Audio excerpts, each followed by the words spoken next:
So, hello, Hall 2. Welcome back to those of you who have been here before, and to those of you who haven't been here before, welcome in Hall 2. I think we're better than Hall 1, but maybe tomorrow Hall 1 will be better. You never know. No competition here. So, our next presentation will be by Dr. Frauke Tillmans, who has a PhD in biology, and she's a research director at the Divers Alert Network. And what she is researching is some of the issues with dive incident reporting. And this presentation I've recently learned, is a recorded presentation. So if you have any questions at the end of this presentation, which will be about 45 minutes, then I'm not going to try to field those questions, but instead maybe we'll field some questions about something in a related topic. And then I encourage you at the end, if you need or want to get into touch with Dr. Tillman, to get in touch with Gareth Locke, who I'm sure has the contact details for Dr. Tillman. So without further ado, our producer, Brian, will start Dr. Tillman's video.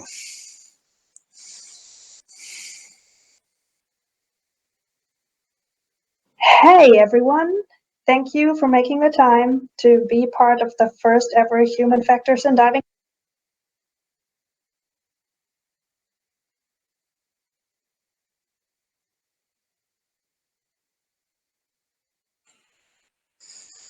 Hey Brian, I'm not sure, but I have no audio.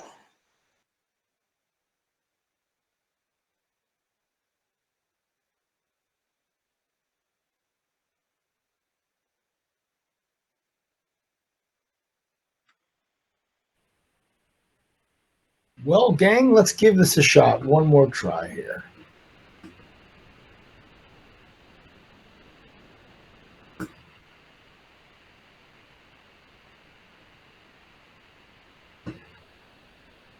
Hey everyone, thank you for making the time to.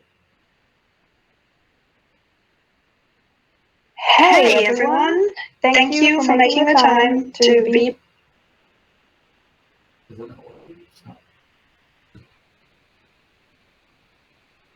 Stand by, everybody. We're going to see if we can work this out.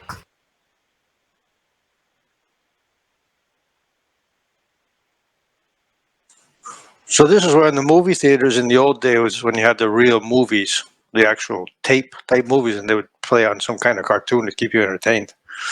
So, but now we all watch DVDs and Netflix, so we just push a different button. Kind of like Tom and Jerry myself. Pink Panther's pretty good too.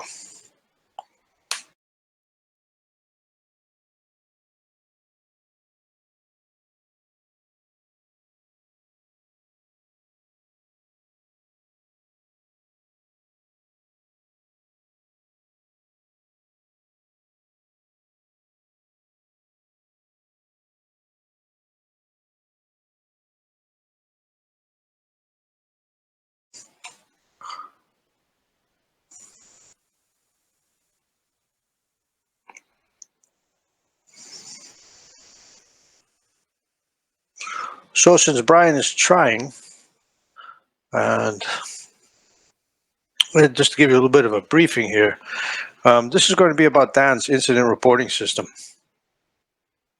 And what Dan's incident reporting system is trying to do is it's trying to gather all the data it can about all dive incidences, not just ones that have led to accidents or incidences, even near misses.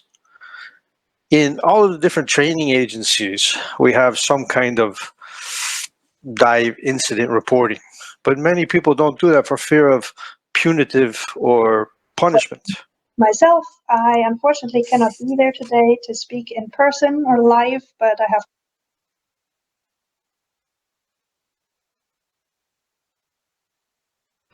Well, friends, I think we figured it out. Let's hope this works. Here we go.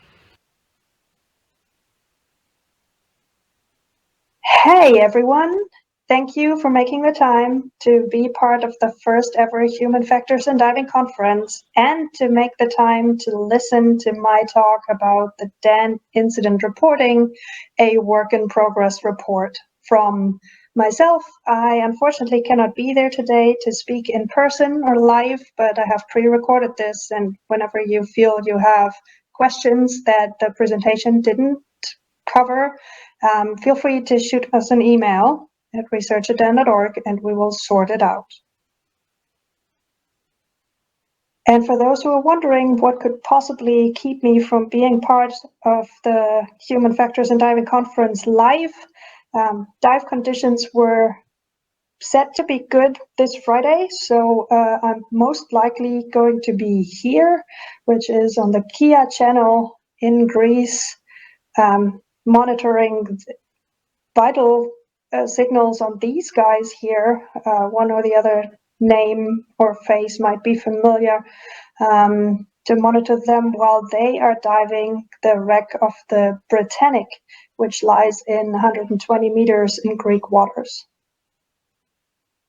However, this is not what I was going to talk about. So we're today going to talk about diving injury monitoring at DAN, and that is divided in two different parts. One is the injuries, which is covered by the Diving Incident Reporting System, which is an online system where you can submit incidents, we follow up with you, and the output is that we publish incident insights or case summaries on our website and on social media or in the annual diving report. This is meant as a learning opportunity for everyone, the people involved and the people that read these incidents.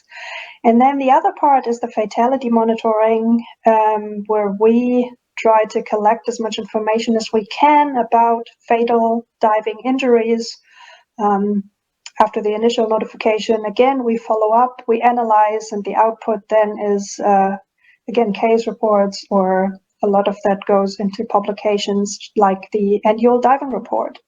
I'm going to talk about both of these in more detail. What I'm going to focus on then is the challenges for each of those systems, and believe me, there are many. The improvements we have already made and that we want to make moving forward, and how you can help make those reporting systems better and make it a better learning opportunity for everyone. So let's start with the Diving Incident Reporting System, or DIRS, which is a data collection tool. It is online and it is completely voluntary, so no one forces you to share your experiences, but we do appreciate it, and so does the diving community that will read the incident reports. It is completely confidential, so we are asking for your contact information, but only to follow up with you and to make sure that we have all the information and haven't misunderstood anything when we write up the incident. After that, none of the identifying information is revealed, and it is independent of your experience. It is absolutely independent of you being a DAN member or not, and it is independent of your training agency, which makes it a very unique opportunity and tool in the incident reporting in the diving community. What you see here is a snapshot of the old incident reporting system that we had integrated on our website. And what you see is that there are a lot of checkboxes that had to be clicked or not. Many people just skipped over them because it didn't really add to the information that they wanted to share. So from the 130 or 140 data points that we could have collected with the system, we usually didn't even get 20%. So we decided to revamp the project and took a lot of that information out, and now have different questions that we ask and different opportunities to fill in information. And so far, this seems to be a good thing and well perceived. It's still in a testing phase, which I'm going to talk about that system in just a second. What we have now is the diving incident reporting system linked on our website to the actual system. So you go to Safety and Prevention on dan.org, you find Report an Incident, you click the red button right there, and it will get you to the diving incident reporting system, which starts with a disclaimer that if you have a medical emergency, you please don't click here. You call 911 immediately, and if you have a medical issue and you're suffering from something, this is not the place to be. You want to call our medical hotline. You also should not use this reporting system if you are trying to file an insurance claim. This is not the place for this. This is purely research. So what can be reported? Everything that has to do with diving before, during, or after the dive, any mishaps you might have had, close calls, near misses, accidents, injuries, fatalities, challenging dives, if you've had a particularly successful or challenging dive, whatever happened during the dive that you didn't feel completely comfortable with, and that made an impact in your diving and how you now treat diving, your body's pre-checks, equipment malfunctions, compressor failures, you name it. Anything that has to do with diving can go into this diving incident reporting system. Who can report? Everyone. That means you do not have to be a DAN member. You don't have to be with a certain agency. You don't even have to tell us your name. If you think this is a story that other people can learn from, then please go ahead, fill out this diving incident report. And now the question is, what do you get out of it? So we want to share this knowledge and to share these incidents that other people can learn from it and avoid making the same mistakes. We want people to be prepared to fail safely. So what you will get from us, if you let us contact you, is more questions, but then also feedback on what the DAN experts think could have happened, should have been done, and so on. But then also how to prevent that in the future, and we will publish that incident.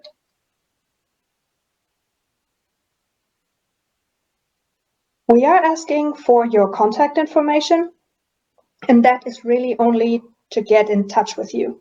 We want your name, your email address, your phone number. The email address is actually needed for the feedback that we're giving you, and we want to know if you're a DAN member or not, but it really doesn't have to do anything whether we take the call or publish this incident or not.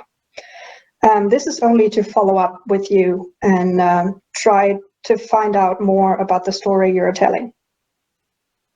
So once we've followed up with you and you've given us permission to publish the incident, we might put that on our website, completely de-identified. No one is going to know your name, your contact information.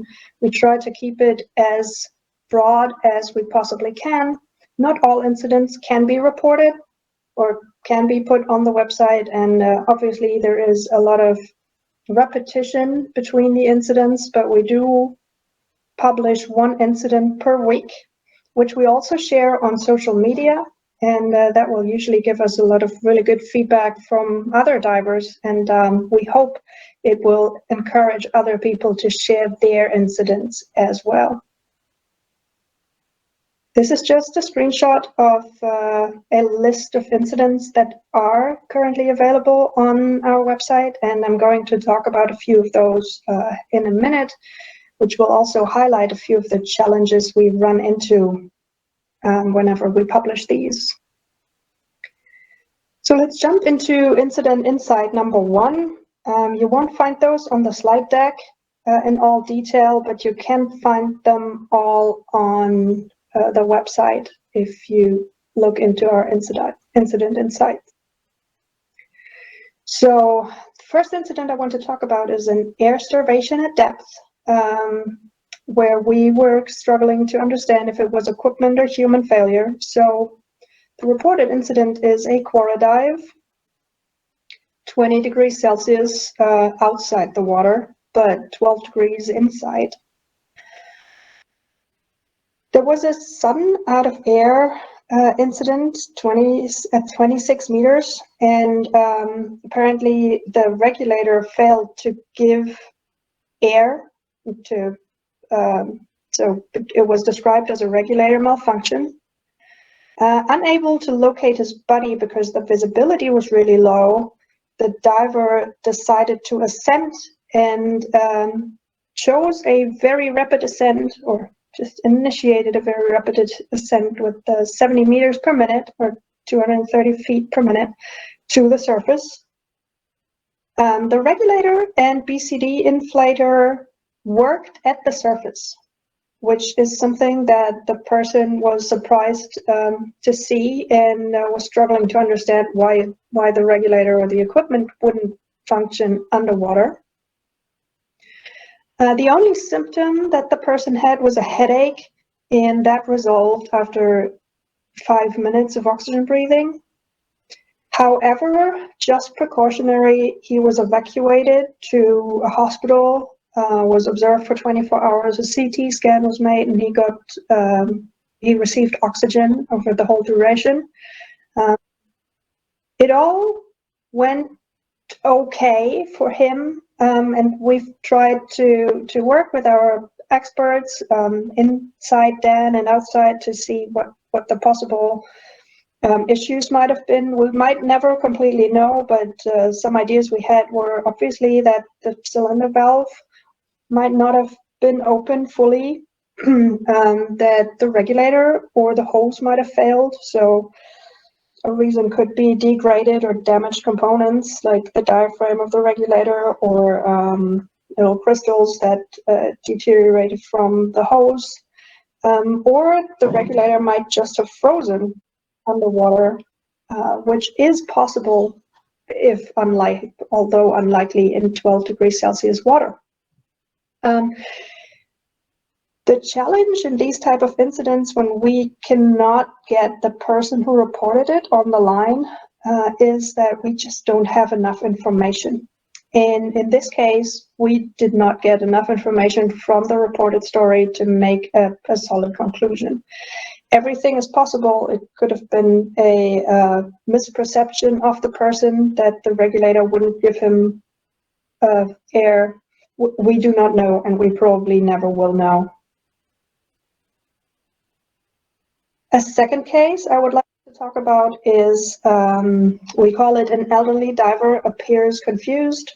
So the incident reported was a dive boat charter, a mixed group of divers. Most of them did not know each other before. There was talk about a really good boat briefing, but a not so good dive site briefing from the crew.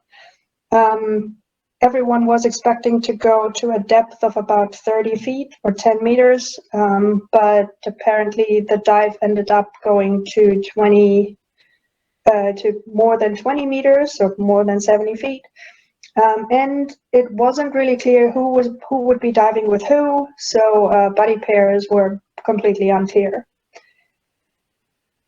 During the dive, a diver witnessed that another diver had obvious issues with his buoyancy at depth, and during the safety stop, tried to alert the person to get off the reef, to get into shallower water, to not damage the reef, and the person was not able to respond. So obviously did not understand what the diver wanted to communicate, did not give the adequate signals, but otherwise seemed to be fine, just a bit confused. When the diver with the buoyancy issues had problems staying on the deco stop, or the safety stop, at maintained depth, the diver who reported this incident assisted him to get him to the surface, or to inflate his BC and get him to the surface. And once they were there and had a chance to talk about the incident, the diver in question denied having any issues at all, after being assisted back to the surface and back to the boat. The diver that reported the incident notes that he he thinks the diver was perhaps in his mid-late 70s. We do not know where the confusion of this diver came from. It might have been an underlying medical or neurological issue. The person might have memory issues to begin with that no one was aware of at the time. Cardiac and neurological issues are really not uncommon in our unfortunately aging diving population. What we do know about this incident is only what the witness told us. We have not talked to the person in question that had the incident or that needed assistance.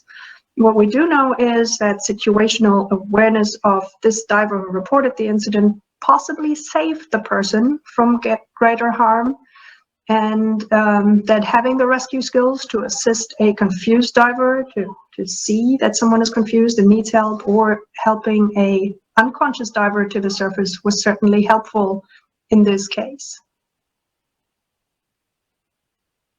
What challenges do we face when we talk about incident reporting? Those are manifold. There is plenty of issues and challenges in incident reporting.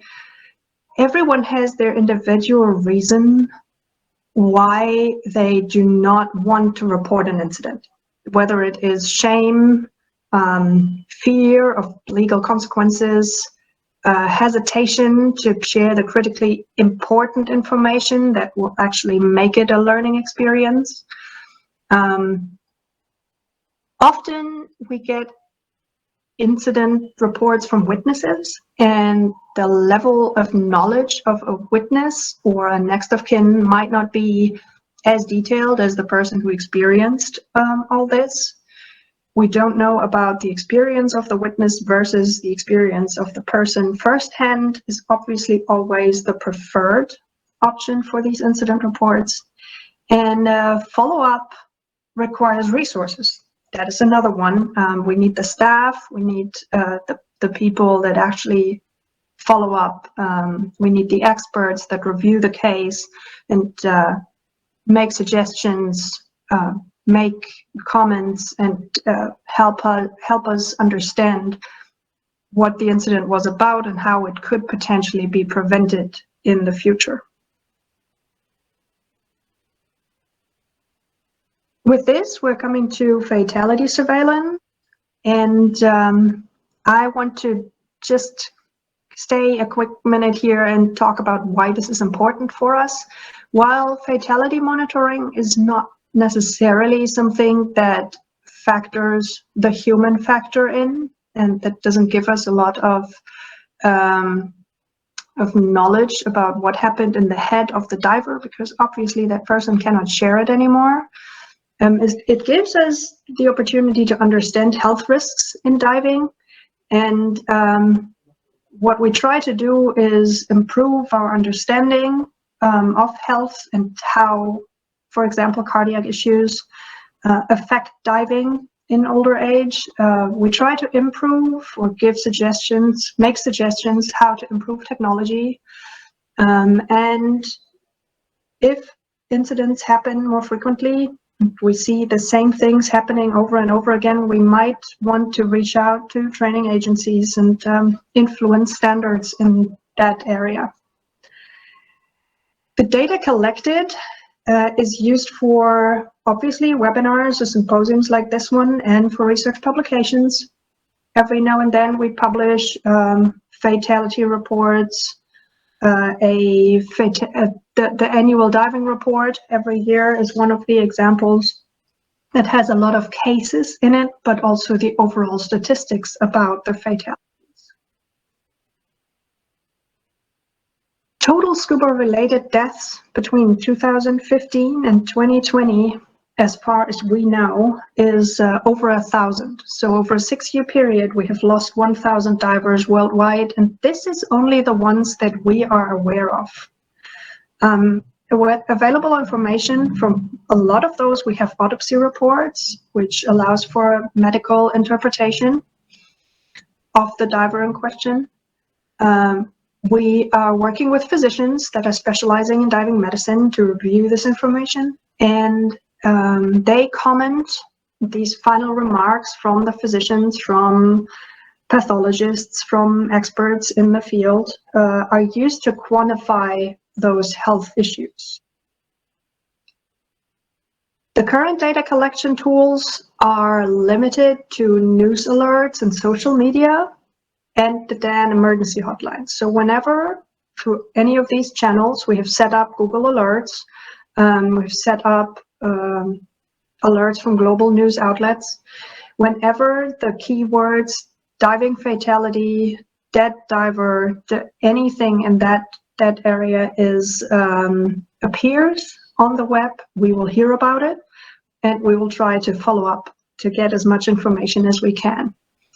Once we have that information, either through our hotlines or social media or other news, or if someone just calls the research department and says, look, here's what happened, then we follow up with next of kin, with witnesses, and with law enforcement agencies to obtain investigative reports, as detailed as they are willing to share, autopsy reports, coroner's reports, and so on. All that information is put into a fatality database where we have structured to accommodate all the questions we might want to ask about health, about diving conditions, about health history, about equipment, the scenario, what happened on that day, and so on, which gives us a relatively complete. So how we currently analyze that data is that we put all available information in the database, and an overview with all the related files is then sent to the pathologists we work with and other experts in the field for further evaluation. We get that data back with all the comments and ideas that people had about causes of death, confounding factors, and so forth. And all that is then updated in the database, and we use that again for publication in peer-reviewed journals or on the website, or eventually in the annual diving report, which comes out every year and is pertaining to fatality data from 2 years back. So the 2021 annual diving report will have fatality data from 2019. That is how long it takes to get all the information together and do the follow-up. Challenges in fatality monitoring are very similar to the challenges we face in the diving incident reporting. The initial notification is one, so sometimes we don't get notified at all or very late. So we come across an incident that has happened 2, 3, 4, 5 years back, or it is something that has happened decades ago. So in that case, we cannot do much, but we will still put it in the database. Or we get the report through a witness, through the diving incident reporting system, but they didn't really know who it was and where exactly it happened, what charter operator was involved, and so on. So that is complicated, or it can complicate things.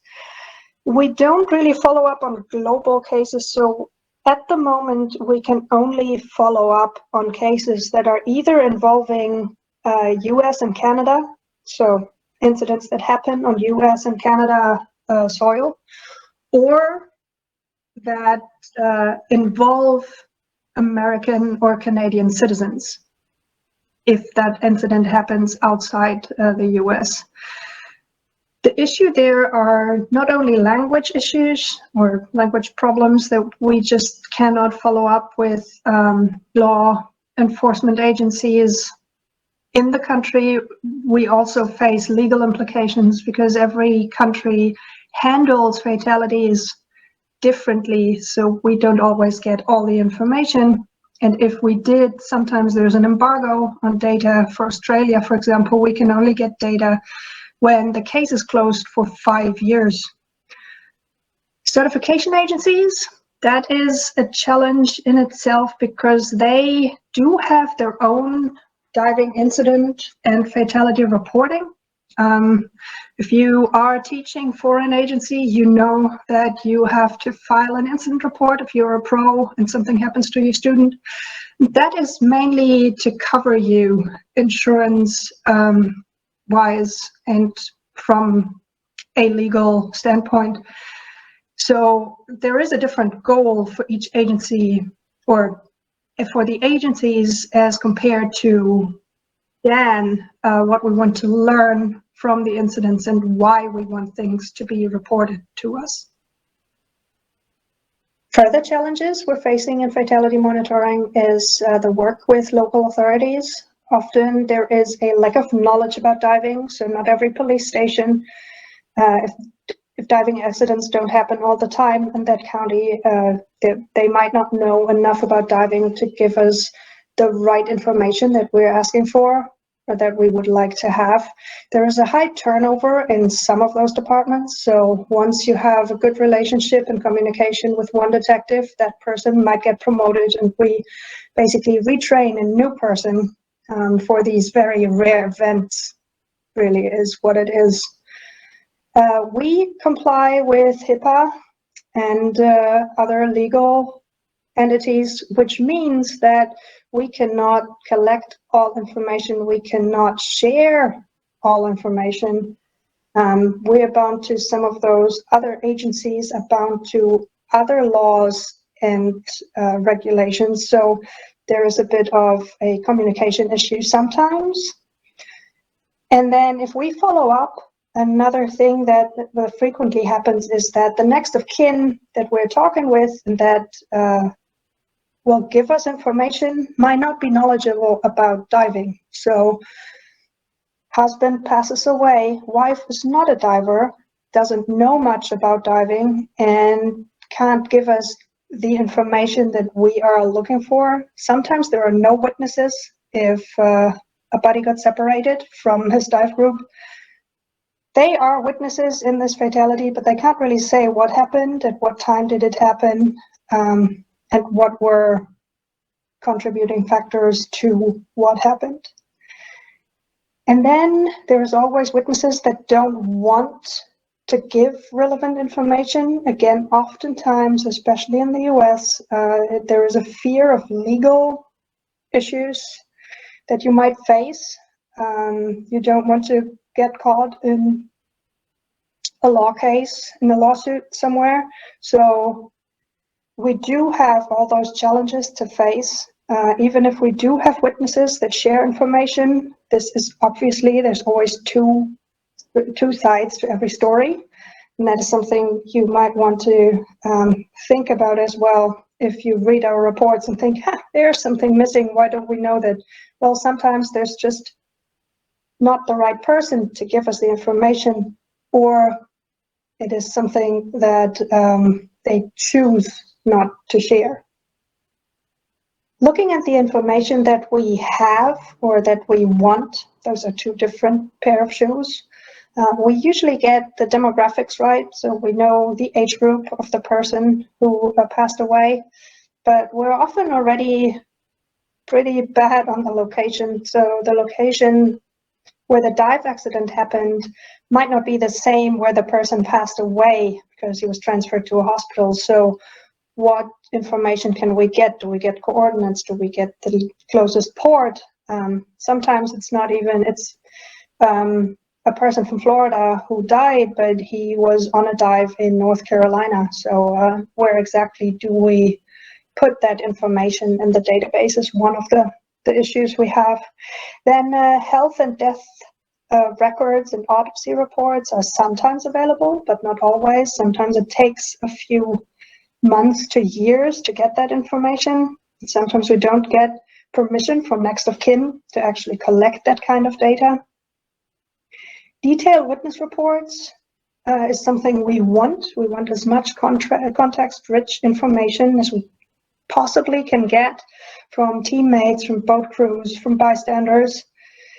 Unfortunately, that does not always happen, and because we are not on site, We don't know who the police talked to and who the boat crew talked to. We might not get the full picture. We rarely get information on the dive conditions unless we have a buddy or a teammate to talk to. And we do try to get all the investigation reports. But again, this is something that sometimes is shared and sometimes not. Depending if there is a lawsuit pending, this might just not be available at that moment. Here's an overview of the fatalities that happened in 2020, the year where the pandemic started. We do have fewer fatalities than we had the year before, and I'm going to give you a quick overview over that in the next slide. And we also have fewer incidents worldwide. It's not only in the US, it is worldwide. We had fewer fatalities, but we still had people diving and we still had people dying in dives. We are not yet, this is just a preliminary snapshot. So we're going to look at this in more detail and publish that in the annual diving report that will come out hopefully towards the end of the year. A fatality comparison 2019 to 2020 is pictured here. So we have looked at the time of year when the incidents happened. There's not much surprising information here. We do have more incidents in the summer and fall. We don't have as many in the winter, and that was the same in 2019 as it was in 2020, just with slightly fewer numbers. In the age ranges, there's also no big surprises. We don't have as many very old and very young people that pass away. If they do, it's usually very tragic incidents, especially with the younger ones. But the majority of fatalities happens in the, we want to say, aging diver. So always the peak between 50 and 60. So just be aware, about a third of all those incidents are somewhat health, mostly cardiac related. So this is something to keep in mind. We do look at fatalities as for locations, and since years, the top destinations for diving, and with that also for fatalities, are Florida, California, and Hawaii. We sometimes have a few more up the East Coast or at the Great Lakes. Again, not many surprises there. This is something that has recently been introduced into the annual diving report. So we're now going to have these heat maps in there every year. And this brings us to our first fatality case that I want to go over really quickly, and the challenges we face with following up on those. So the scenario is that a 56-year-old diver, we don't know his experience level, he is on open circuit equipment, does a boat dive, and he surfaces from a dive from 10 meters or 30 feet. He is reported to have waved upon surfacing. That is what witnesses say.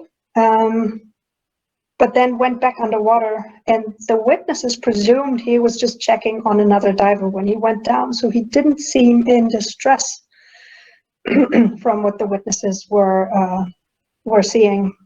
A minute later, the diver is observed floating at the surface, and his weight belt is removed. Law enforcement says there were no signs of foul play. The diver was taken to the Coast Guard station. Paramedics initiated CPR, but he could not be rescued, and he died in the hospital after being evacuated the same day. So the primary cause of death, according to the medical examiner report, was hypertensive heart disease and diabetes with submersion in water. A contributing factor was the scuba diving, enlarged heart, left ventricular hypertrophy, so heart function not ideal, hardening of the kidney, and the manner of death was ruled as natural cause. Now, while this all sounds pretty logical, once you know more about the physique, the health, generally the person, there are a lot of unanswered questions and missing information that we face every time and that we probably will never get. Witness reports are oftentimes not complete, or the witness reports something and is then not available anymore for further questions that we might have. We don't know anything about the experience of the diver, the certification, his diving activity, how many dives that person does per year or has done in his life. And the information about the dive is also limited. So yes, it was a boat dive, but when was it? Where exactly was it? What type of diving was done? What conditions were at the surface, or was there current? We don't know. Did he have a dive partner? And so on and so on. We also usually know very little about the boat operations. Was it a private boat? Was it a charter boat? Who was the captain? Was the captain licensed? Was the boat registered? That is all information that we would like and that we likely never get. Fatality 2, I wanted to. The next case is a 64-year-old diver whose experience level we do not know. We do not know what certification level that person has. He was on open circuit, diving a full face mask. The charter boat's crew member found the diver floating in the water after the dive. Reports from witnesses, several witnesses, say the diver was low on air, signaled to their buddies that he would surface alone. The charter boat's crew member found him floating in the water, reported to be unconscious at the surface with a full face mask, half flooded. So now the diver's buddy apparently came to the surface. This is where the stories don't really align from different witnesses. Removed the mask and handed over their secondary regulator, and brought the diver back to the boat.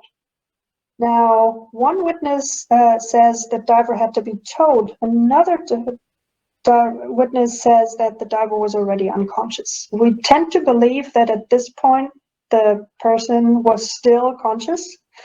Back in the boat and on the way, his buddy then noticed the diver had stopped breathing, and they began CPR.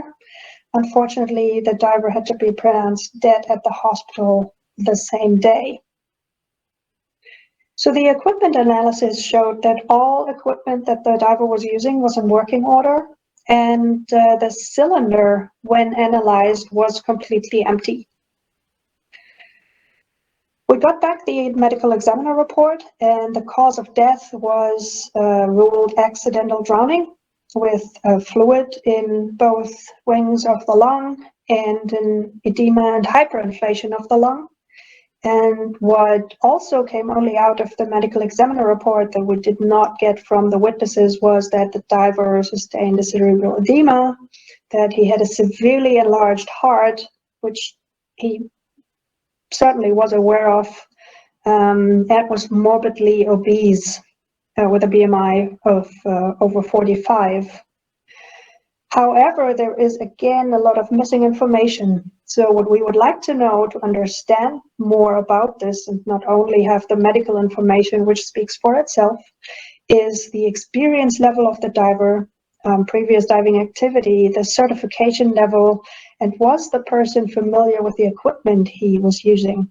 So did he have a certification or enough experience with the full face mask?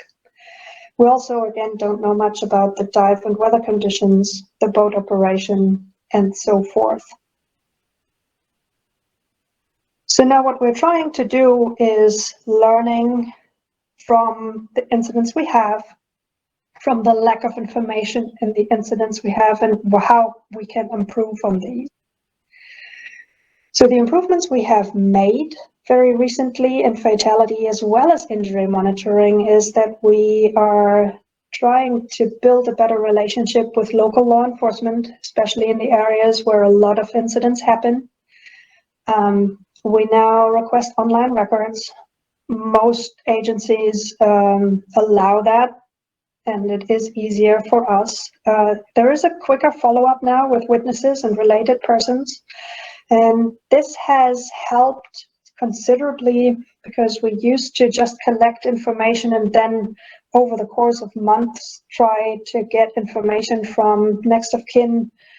That usually did not work. Sometimes it is interesting how people tend to forget or to try to forget these incidents, and if we don't follow up very quickly within the first few days or weeks, then a lot of the information is often lost. I'm happy to say that we now have more staff and have dedicated more resources to injury monitoring, which is great. And that also allowed us not only the quicker follow-up, but the streamlining of the data entry. So we are looking forward to improving this in the future and getting it into a format where we can really expand on the programs. I have called this presentation work in progress. So one thing that is in progress is investigation training for all my staff. Everyone who's involved in the injury monitoring will take a course with Gareth and we'll learn more about investigation training techniques, what questions to ask, what questions not to ask, how to get as much context-rich information on a diving incident. We also want to know what exactly a diving incident definition is, because we do have a definition of a diving incident, an unfortunate event that could have been prevented if, but we want to work on an actual definition that will allow us to go deeper into the follow-up, deeper into the incident itself. How should incidents be handled? What questions should we ask? Those are all information that we need. And what also is in progress is that we need to do a better job in letting you, the divers, know what you can do. So the way you can help us making this more public and making this better and improve our systems is that you can obviously report an incident. So if you have an experience where you think, that was a close call, I wish I had known about something like this before, then I could have prevented it, and I would like to share this experience so other people can learn from it. Please visit our diving incident reporting system, write up the incident, agree or don't agree to be contacted by us for more information. And yes, just let's share experiences in the diving community, that it doesn't, that it loses this stigma of if I had an incident, I failed. That is not what it is. We want to know that everyone has the chance to learn from our incidents. Then read and share the published incident insights and ask yourself, could that have happened to me? If it could have happened to you, it could have happened to anyone. And share your thoughts and comments with us. So